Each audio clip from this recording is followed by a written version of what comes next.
Yes, and what as a small human like you and me are, what can we do? What can I do tomorrow or today? What you say, it's most important to live in the present, right? Yeah, again, change starts with oneself. Change then extends to one's, nears and dears, and then expands outwards, just like the ripples of a stone.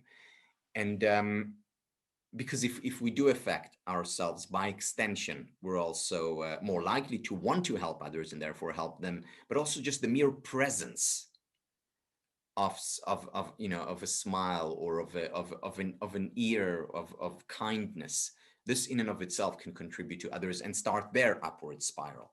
So what can we do specifically? um, I'll give just a few examples in addition to what I spoke about. Physical exercise, it seems trivial, almost seems like a luxury. It's not. It's a deep human need. And there is research showing that regular physical exercise has the same effect on our psychological well being as our most powerful psychiatric medication. Yes. In fact, it works in the same way. It works exactly in the same way as anti anxiety drugs, and it works in the same way as antidepressants. Now, does this mean if someone is on psychiatric medication, they should throw it out the window and then go to the gym instead? Far from it. There are people whose lives were saved by psychiatric medication. But what the research is saying is that we need to start treating physical exercise as an intervention, as a very important intervention. For example, now we have 3 kids, and they're at school doing it on Zoom, and struggling like so many other kids are. My number one concern right now is not their academics. Though, I do ask them and help when I can. My number one concern now is that every day they get exercise. I think it's always extremely important. It's especially important today. My number one concern with my parents, that's what I always ask. So did you exercise today? Did you go for your walk? And when they can't go out on a walk because they're in a lockdown, I don't care. Walk around your home, just up and down 1,000 times, but exercise, move. It's so important for, of course, physical well-being as well as for psychological well-being. So that's one example. Another example that I gave is expressing gratitude on a regular basis. But perhaps the most important thing that we can do for both for happiness and for dealing with hardship is cultivate relationships. I'll share with you one of my favorite studies, and probably one of the most extensive studies ever conducted in psychology. So this was done at Harvard in the 1930s.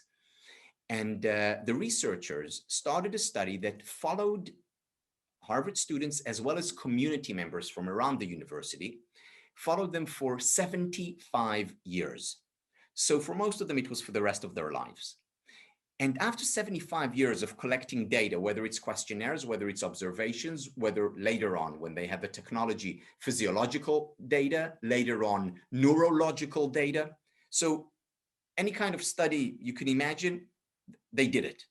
So collecting millions and millions of data points, 75 years, they asked a question. And the question was, what is the number one predictor of happiness?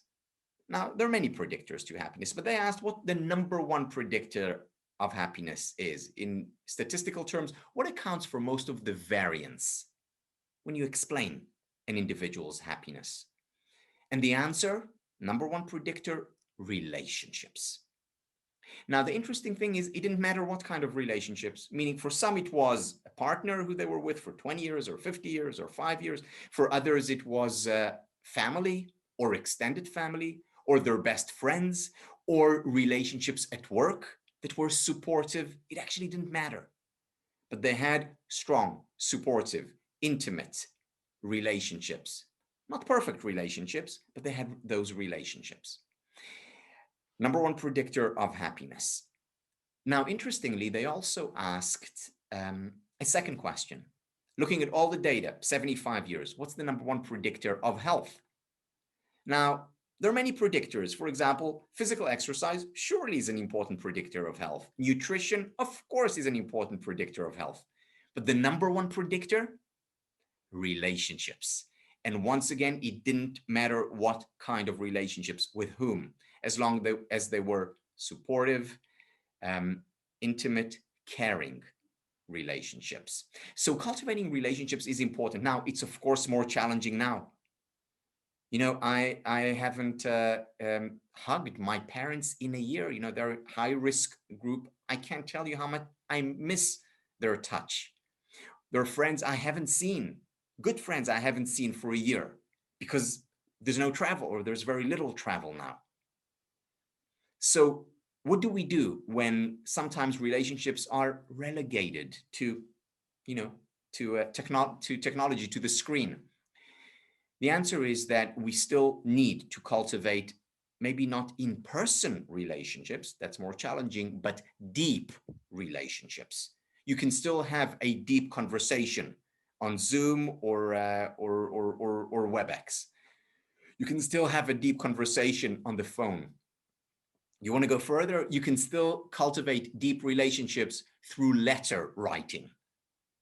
You know, some of our most beautiful literature is as a result of an exchange of letters, of two minds that met around ideas. It's possible to cultivate deep relationships even in this imperfect reality.